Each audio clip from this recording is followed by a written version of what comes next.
We hear now from Martha, sister of Lazarus. Lazarus was dying. Nobody knew why. The physicians had tried everything. They said the end was near, and they said it was time to get friends and family to say their goodbyes. That's why we sent for Jesus. He loved Lazarus so much. We knew he'd want to be there. I'm Martha. Lazarus was my brother. Mary is our older sister. Our parents died some time ago while we were still teenagers, so we're very close to each other. Lazarus is the only remaining male in our family. If he died without any children, the family name would die too. And as bad as that is, he's the only male representative of our family.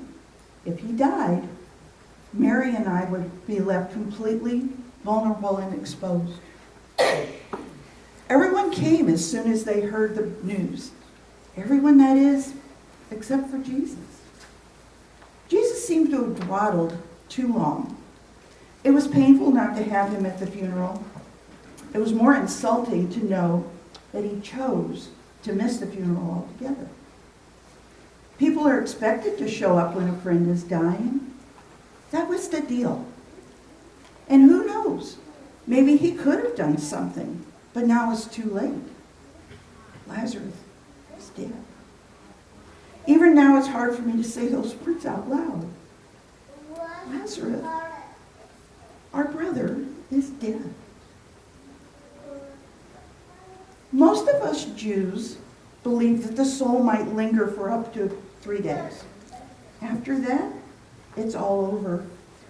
Jesus knew it too. After 4 days, whatever might have been left of Lazarus was dead and gone. Jesus was unforgivably late. We can understand some hesitation on his part. After all, not too long ago, opponents of Galilee sought to stone him to death. They accused him of blasphemy. They wanted to arrest him and execute him on the spot. It's no wonder that he slipped across the Jordan River. But now Lazarus is dead. Jesus knew it. We'd sent word. He had to come back no matter the risk. Finally, he decided to come. He could still pay his respects. Mary and I, however, we weren't too sure we could ever forgive him for not being there soon enough. Normally, women folks stay inside the house and all of the men folks are out. But now we didn't have any men folk. I heard from some of the local gossips that Jesus was in the area and he was headed our way. I couldn't stand it a second longer. I put on my cloak and I headed out the door. And I met him on the road to our farm.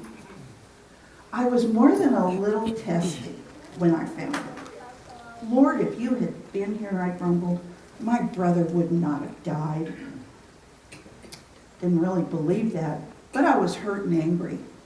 And I wanted Jesus to know that. As soon as I said it, I knew I'd gone too far. But I still had hopes for something, anything. And I didn't want to alienate my one last hope. But even now I backtrack. I know that God will give you whatever you ask of him. I prayed, I pleaded that this might really be true. And then he gave me that pat answer that every Jewish mourner hears. Your brother will rise again. Yes, I know the theology. I know that he's going to rise again. I murmured and I looked at my feet. I know he'll rise again on the resurrection of the last day. Really, Jesus? Is that all you've got? I wanted to scream another question. But what about today? Please, Jesus. No more pie in the sky, none the sweet by and by. Lazarus is dead now. Mary and I are torn to pieces now. Our world is shattered now. Please, Lord, don't talk about what might have been. someday, somewhere. As I shouted these protests inside my pounding head, Jesus spoke again. I'm the resurrection and the life. He must have seen my confusion because he continued. Those who believe in him, me, even though they die, will live. Everyone who lives and believes in me will never die. I had no idea what he was talking about. But it didn't matter at that point. He was talking about Lazarus being alive again. That is all that mattered to me. He asked me, do you believe this? Believe this? I had seen Jesus in action. He had turned water into wine. He had given sight to a blind man. He had made the wind and the water obey him. He fed 5,000 people with very little food. He gave people their lives back. Believe this? Absolutely. Yes, Lord, I shouted. I believe you're the Messiah, the Son of God, the one coming into the world. I ran back to the house to get married. I knew Jesus wanted to tell her as well. I was somewhat put out by the fact that he delayed so long. Mary, on the other hand, was downright peeved. Before I could stop her, she lit into him just like I did. Lord, if you had been here, my brother would not have died. Jesus was done with second-guessing and accusations. He didn't realize that all of this was hard on him too. Where is he buried? He snapped. Lord, the other said, come, I will show you. When he got to the tomb, Jesus started crying. I felt so ashamed. Until that moment, I thought of nothing but my own grief. It hadn't occurred to me that Jesus had lost his friend as well. The crowd was confused about all of this. Some of them marveled at his love for our brothers. Others spit out their skepticism. Could not he who opened the eyes of the blind men, they wondered, have kept this man from dying? They'd get their answers soon enough. Jesus was still irritated, but his frustration was no longer with me or with Mary. I suddenly realized that he was angry with death itself.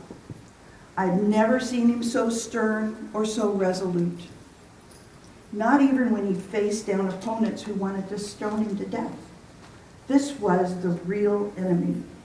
This was the real battle. Take away the stone, Jesus said to some of the men. I was horrified. Oh, no, I said.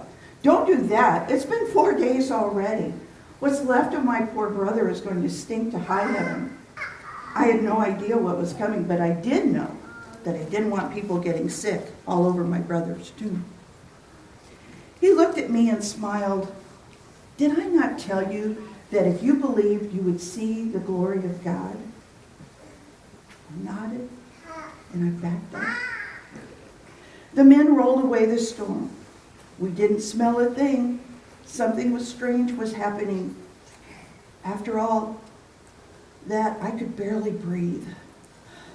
Could Jesus really do something after all? Jesus put his prayer shawl over his head, and he began to pray, Father, I thank you for having heard me. I knew that you always hear me, but I've said this for the sake of the crowd standing here, so they might believe that you sent me. He put the shawl back on his shoulders. He gathered himself up and he shouted as loudly as he could, Lazarus, come out! For a few minutes there was absolute silence. Even the birds stopped their chirping. There was a sound inside the tomb. It sounded like cloth rubbing against rock. And then I saw him. I saw my brother. He was shuffling toward the doorway of the tomb. His hands and feet were buried or bound with strips of cloth, just as they were when we laid him in the tomb. And there was around his face was a cloth to keep his jaw from sagging. He was trying to speak. Jesus said to the man, "Unbind him and let him go." Time went in slow motion for a little while. I thought about some words my brother spoke once about Jesus. What has come into being in him was life, Lazarus had said. And the life was the light of all people. I fell to the ground in shock and joy.